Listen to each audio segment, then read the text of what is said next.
الدرس في الولاء والبراء المشركين سورة براء تفسیر ابن کثیر. الحمد للہ رب العالمین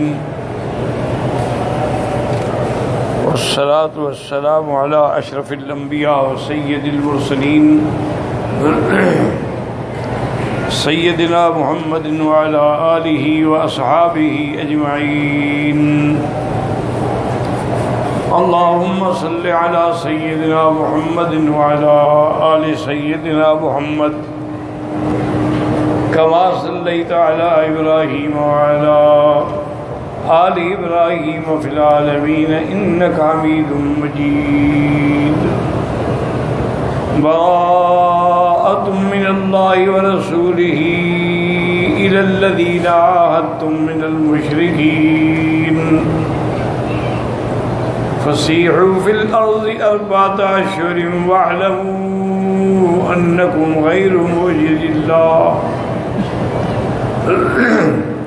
وأن الله مخزي الكافرين.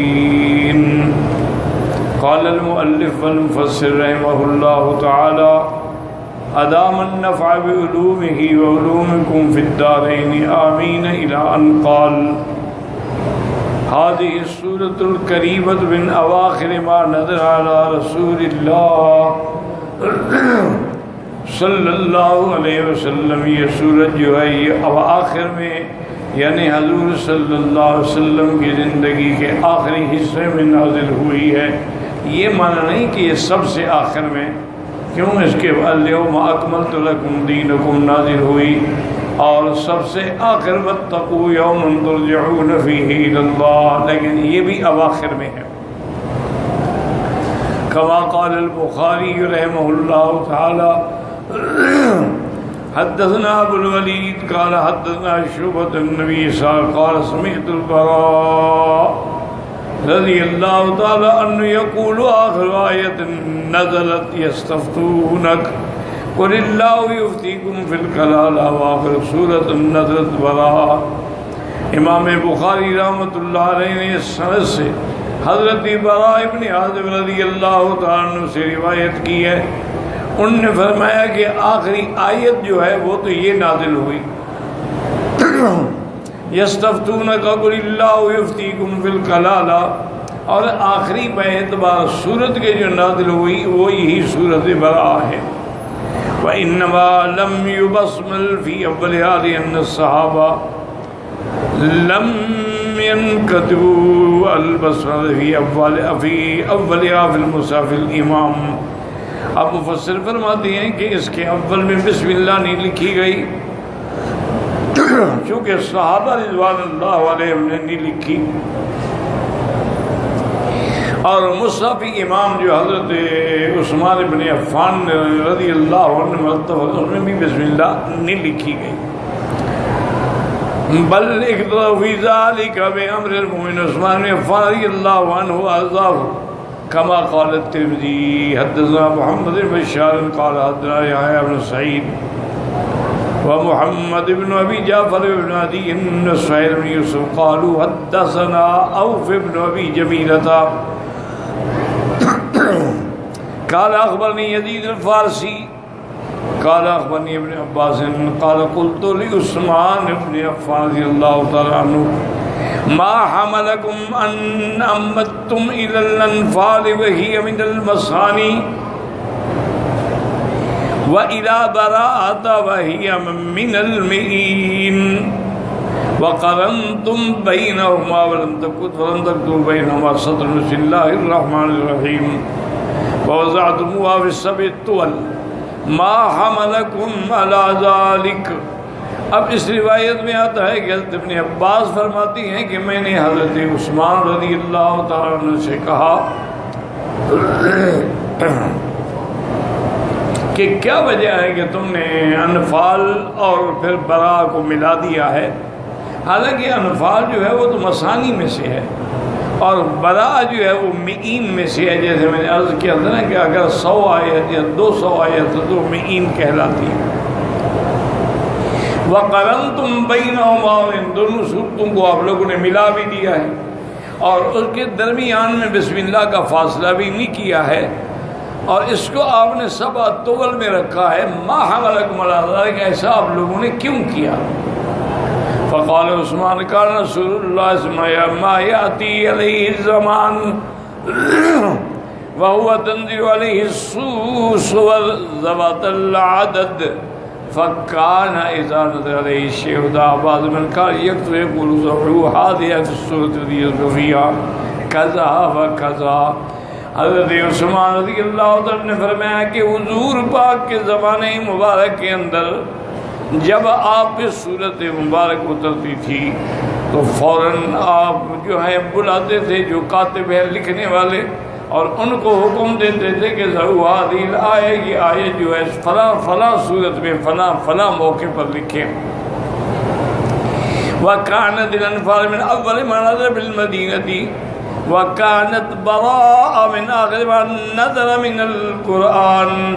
تو سورت انفال جو ہے وہ اوائل میں نازل ہوئی اور سورت براء جو ہے وہ آخر میں نازل ہوئی ہے۔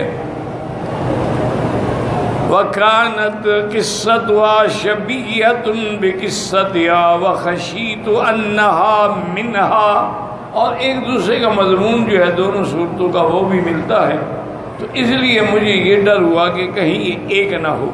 وَقُبِضَ رسول اللہ صلی اللہ علیہ وسلم أَنَّهَا مِنْهَا، اور حضور صلی اللہ علیہ وسلم کی وفات ہو گئی تو آپ نے یہ بیان نہیں فرمایا کہ یہ ایک ہیں یا دو ہیں، یہ بات رہ گئی۔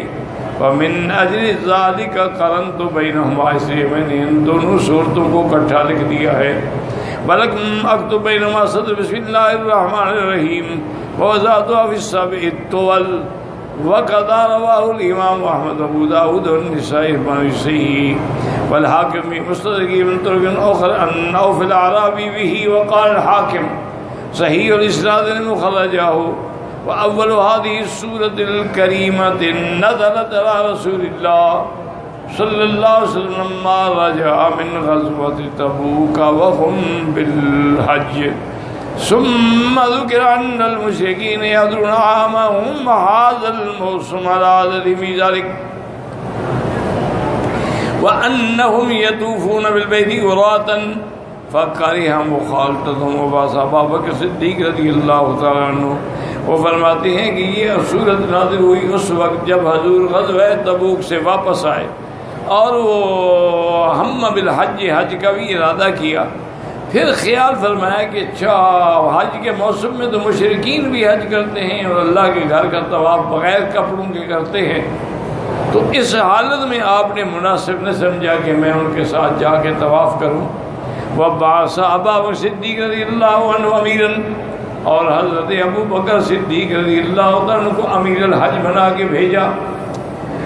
علی الحج تلک سنیٹیم الناس مناسکهم ويعلم المشرکین، تاکہ لوگوں کو مناسک بھی سکھائیں اور مشرکین کو یہ بھی بتا دیں اللہ یحج بعد عام هذا، کہ سال کے بعد وہ حج نہ کریں۔ وَأَن يُنَادِي فِي النَّاسِ، اور لوگوں میں اعلان کریں براءۃ من اللہ رسولہ۔ فلما كفر أتبعه بعلي بن أبي طالب لكون بلغ الرسول صلى الله عليه وسلم أسوة له۔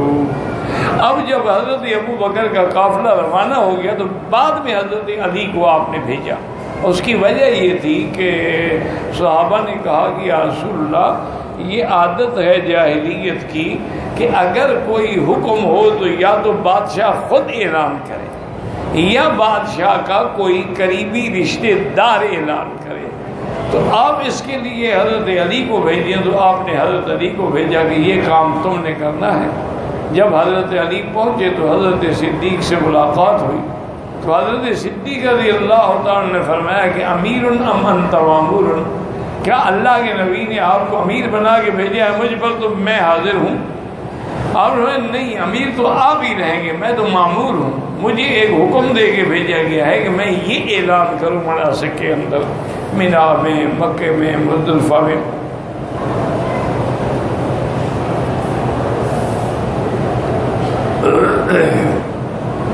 فقال قوله تعالى براءة من الله ورسوله أي هذه براءة أي تبرؤ من الله ورسوله، یہ اللہ کے رسول کی طرف سے اعلان برات ہے.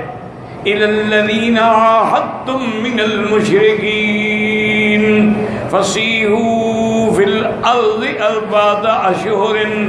اختلف المفسرون هنا اختلافا كثيرا وقال قائلون هذه الآية لذوي العهود المطلقة غير المؤقتة أو من له عهد دون 4 أشهر فيكمل له 4 أشهر، فأما من كان له عهد مؤقت فأجله إلى مدته مهما كان. اب مفسرین فرماتے ہیں کہ یہ جو 4 مہینے کا اعلان ہے اصل میں یہ ان لوگوں کے ساتھ ہے کہ جن کے ساتھ مسلمانوں کا معاہدہ تھا لیکن مطلق تھا، اس کی تاکید نہیں تھی، یعنی کتنا مدت کے لیے. تو اب حکم آ گیا بس 4 مہینے سے زیادہ وہ قائم نہیں رہے گا، ان کو صرف 4 مہینے پورے کرنے کی اجازت ہے. اور اسی طرح جن کا معاہدہ جو ہے وہ 4 مہینے سے کم تھا ان کو بھی اجازت مل گئی کہ 4 مہینے تو آ سکتے ہو، اس کے بعد حرم میں داخلہ جو ہے مشرک کا اور کافر کا ممنوع ہے. فَأَمَّنْ كَانَ وَعْدٌ مُؤَقَّتٌ، ہاں اگر کسی کے ساتھ تمہارا معاہدہ ہے ایک خاص مدت کے لیے تو وہ آپ کو ہر حال میں پوری کرنی ہوگی. فرمایا اسی لیے فرمایا وَأَتِمُّوا إِلَيْهِمْ عَهْدَهُمْ إِلَىٰ مُدَّتِهِمْ، جو معاہدہ ہے جو عہد ہے، ایک ہے نا کہ معاہدے کی مدت کوئی نہیں، ان کے لیے 4 مہینے. ایک ہے کہ مدت تو ہے لیکن 3 مہینے سے کم ہے، وہ بھی 4 مہینے حرم میں آ سکتے ہیں.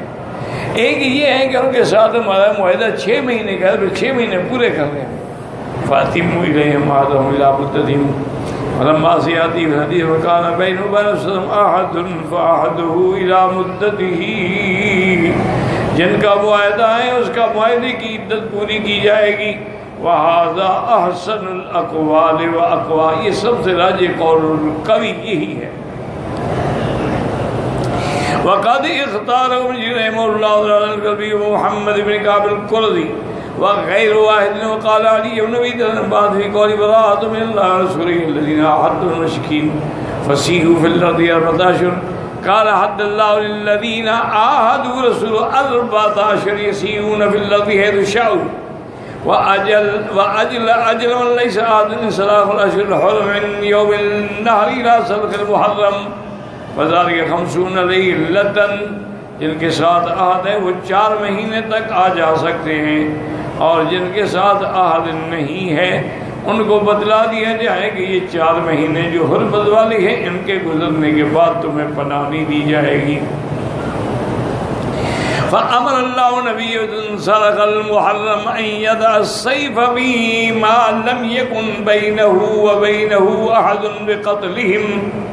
اب جن کے ساتھ کوئی معاہدہ نہیں تھا تو جب یہ 4 مہینے گزر جائیں تو پھر تلوار، کہ یا وہ اسلام میں داخل ہوں یا ان کے ساتھ قتال کریں. وَأَمَرَ بِمَنْ كَانَ وَحْدًا سَلَخَ 14 مِنْ يَوْمِ النَّحْرِ إِلَىٰ 10 رَبِيعِ الْآخِرِ أَنْ يَدْعَ فِيهِمْ السَّبْعَيْنَ حَتَّىٰ يَدْخُلَ الْإِسْلَامَ. اور جن کے ساتھ عہد تھا لیکن ان کے لیے بھی حکم آیا کہ جب 4 مہینے گزر جائے، اور 4 مہینے کب سے شمار ہوں گی؟ یوم النحر، یعنی 10 ذی الحجہ سے شمار ہوں گے، اور اس کے بعد جو ہے وہ تقریباً 10 ربیع الآخر کو جا کے ختم ہوں گے، اس کے بعد پھر ان سے قتال ہوگی. فقال ابو معاشر المدنی محمد بن كعب القرظي وغيره قالوا بعث ابا بکر اميرا على الموسم سنة 9 وبعث علي بن ابي طالب ب30 آية و40 آية من براءة فقرأها على الناس. حضور پاک صلی اللہ علیہ وسلم نے 9 ذی الحج میں حضرت ابو بکر کو حج کا امیر بنا کے بھیجا، اور اس کے بعد اعلان کے لیے حضور پاک نے حضرت علی رضی اللہ تعالی عنہ کو روانہ فرمایا کہ تقریباً آپ نے 30 آیتیں یا 40 آیتیں ان کو پڑھائیں اور کہا کہ یہ آیتیں جا کے پڑھیں. فقرأ علی الناس یؤجل مشرکین کو 4 مہینے کی مہلت دی گئی. یسیحون فی الارض فقرأ علیہم یوم عرفہ اجلهم 20 من ذی الحجة والمحرم وصفر وشهر ربیع الاول و10 من ربیع الاخر.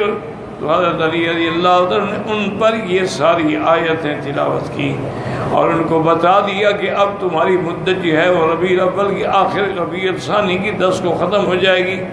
وَقَرَأَ عَلَيْهِمْ فِي مَنَازِلِهِمْ، یعنی آپ نے الفاظ میں بھی پڑھا، ان کے گھروں میں بھی جا کے، ان کے خیموں میں بھی جا کے اعلان کیا کہ لَا يَحُجَّنَّ بَعْدَ عَامِنَا هَذَا مُشْرِكٌ، کہ اس سال کے بعد کوئی مشرک حج نہیں کرے گا. وَلَا يَطُوفُ بِالْبَيْتِ عُرْيَانٌ، اور کوئی اللہ کے گھر کا طواف ننگے ہو کے نہیں کرے گا. وقال ابن جہن مجاہد براءۃ من اللہ ورسولہ لا احد خزاعۃ ومدلج، یہ قبیلے ہیں. ومن کان له عہد غیرہم فقافل رسول اللہ صلی اللہ علیہ وسلم تبوک حین فرغ فاراد رسول اللہ الحج ثم قال انما يحضر المشركون ويطوفون عراة فلا احب ان حج حتى لا يكون ذلك. اور پھر میں چونکہ وہاں مشرکین ہوں گے ان کے ساتھ میں حج کرنا نہیں چاہتا، اس لیے پہلے سال آپ نے حضرت امیر حضرت ابو بکر کو بنایا. فأرسل باب رضی اللہ عنہ وطاف بالناس في ذي المجاز بأمكنتهم الذي كانوا يطافون بها الموسم. تو انہوں نے آ کے اعلان کیا سوق ذل مجاز میں بھی اور ان کے ڈیروں پر جا کر بھی. فاذنوا اصحاب العهد بأن يؤمنوا بأن يؤمنوا 14 فإن أشهر متواليات 20 من ذي الحجة إلى 10 يخلون من ربيع الآخر ثم لا عهد لهم. اس کے بعد پھر کوئی عہد نہیں ہوگا. وأذن الناس كلهم بالقتال إلا أن يؤمنوا. وهكذا الرسول وكتاب الظهر كان ابتداء التعجيل من شوال وآخره سلخ المحرم. وهذا القول غريب، فكيف يحاسبون بمدة لم يبلغهم حكمها وإنما ظهرهم أمرها يوم النهر حين نادى أصحاب رسول ذلك وقال تبارك وتعالى إلى آخره. تو اب ان آیات میں جو مسائل سمجھے ہیں وہ یہ سمجھیں کہ ایک تو ہر حال میں مشرکین سے براءت کا اعلان کرنا ہو، یعنی کفار سے مشرکین سے مسلمانوں کی قلبی مودت جائز ہی نہیں. دوسرا یہ اعلان ہو گیا کہ مکہ کی سرزمین میں مسجد الحرام میں اس اعلان کے بعد یعنی اس سال کے بعد کوئی مشرک حج نہیں کرے گا. اور یہ بھی اعلان ہو گیا کہ کافر اب اپنی عادت کے مطابق بغیر کپڑوں کے طواف نہیں کرے. اور اسی طرح حضرت علی رضی اللہ تعالیٰ کو ایک دوسری روایت میں ہے آپ نے حکم دیا کہ علی ایسا کریں کہ ولا قبرا مشرفا الا صفیت، اگر کتنی قبریں اونچی ہیں ان کو برابر کر دو. ولا تمثالا الا مسختہ، اور اگر کوئی صورت بنی ہوئی ہے، اگر کوئی نقش بنے ہوئے ہیں ان سب کو مٹا ڈالو. اور دوسرا یہ اعلان کر دو کہ مشرکین جو ہے اب اللہ کے حرم میں، لیکن ان کو بھی اللہ نے ٹائم دیا کہ 4 مہینے کے اندر اندر چل پھر سکتے ہو، اس کے بعد داخلہ بند ہو. اور ان کے بند کرنے کی وجہ کیا تھی کہ انما المشرکون نجس، کہ مشرک جو ہے وہ معنوی طور پہ پلید ہوتا ہے. فلا تقربوا المسجد الحرام بعد عامهم هذا، اس کے بعد ان کا آنا جانا داخلہ جو ہے وہ بند ہو. ان میں بھی اللہ نے اسلام نے عہد کی رعایت رکھی کہ اگر کسی قوم کے ساتھ معاہدہ ہے تو وہ پورا کرنا ہو. تو یہ تمام احکام دے کر حضرت علی کو کیوں بھیجا گیا کہ حضرت علی جو ہے وہ ابن عم رسول اللہ، حضور کے چاچا کے بیٹے ہیں. تو انہوں نے آ کر عرفات میں، مزدلفہ میں، منازل میں، مناسک میں، اسواق میں ہر جگہ اعلان پہنچا دیا. اللہ تبارک و تعالیٰ نے جب پورے اللہ کے حرم کو ہر لحاظ سے ظاہراً و باطناً صاف فرما دیا، تو آپ 10 ہجری کو حضور حج میں تشریف لے آئے. 8 ذی الحجری کو حج فرض ہوا. پہلے سال 9 کو حضرت ابو بکر آئے، لیکن 10 کو خود حضور صلی اللہ علیہ وسلم تشریف لائے. حضور کا پہلا حج بھی ہے اور آخری حج بھی ہے، یعنی یہی حجۃ الوداع ہے اور یہی پہلا حج. حضور پاک نے اپنی زندگی میں 4 عمرے فرمائی اور ایک حج ادا فرمایا. حضور صلی اللہ علیہ وسلم کے 4 عمرے اللہ کی شان ہے کہ ذی القعدہ میں تھے، اور حج حضور نے ایک فرمایا اور پھر عرفات میں اعلان بھی فرما دیا کہ خذوا عنی مناسککم، لوگوں مجھ سے دین سیکھ لو. لعلی لا اراکم بعد عامی ھذا، ہو سکتا ہے کہ اگلے سال ہماری ملاقات نہ ہو. تو اس میں بھی اشارہ تھا حضور صلی اللہ علیہ وسلم وفات کا. اور یہی وہ یوم الوقوف ہے جس میں آیت نازل ہوئی الیوم اکملت لکم دینکم واتممت علیکم نعمتی ورضیت لکم الاسلام دینا. تو یہ آیت سن کے حضرت ابو بکر رضی اللہ تعالیٰ رونے لگ گئے. صحابہ نے پوچھا حضرت یہ تو خوشی کا موقع ہے کہ اللہ نے تکمیل دین، اتمام نعمت، ارضاء الاسلام کا اعلان فرما دیا ہے، اور پھر میں اس میں اشارہ ہے کہ اب حضور کے جانے کا وقت قریب آ گیا ہے. چونکہ جس کام کے لیے حضور تشریف لائے ہیں جب وہ کام مکمل ہو گیا، وہ دین مکمل ہو گیا، تو اس کا معنی یہ ہے کہ اب حضور صلی اللہ علیہ وسلم کی وفات کے دن جو ہے وہ قریب ہے. اور بالکل وہی ہوا کہ حج کے بعد 12 ربیع الاول کو حضور صلی اللہ علیہ وسلم کی وفات ہوئی. واللہ اعلم.